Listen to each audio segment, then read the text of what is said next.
Episode 1045 of the Vietnam Veteran News Podcast will feature another effective way of dealing with the dreaded Vietnam scourge known as PTSD. The treatment method to be highlighted will be the art of surfing. There was a story about the subject on Vietnam veterans and surfing on KQED News titled, How Surfing Still Helps Vietnam Veterans Heal Wounds of War, which was submitted by Alicia Perry. In her story, Perry covered the visit of 3 Vietnam veterans, Ron White, Rick Matthews, and Dan Eistat, to the California Surf Museum. They were there to see the new exhibit, China Beach, Surfers, the Vietnam War, and the Healing of Wave Riding.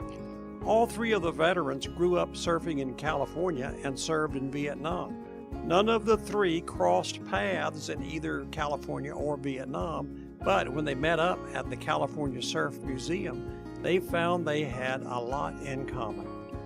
Eistat had just donated a yellow Hobie longboard to the exhibit.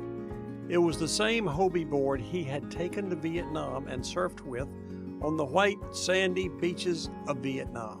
According to museum historian Jane Smaas, the new Vietnam-related exhibit was 2 years in the making.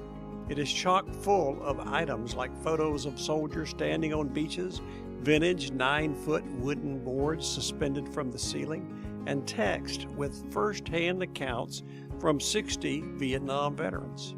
There's even a replica of the beach shack at China Beach Surf Club named after the popular in-country R&R location.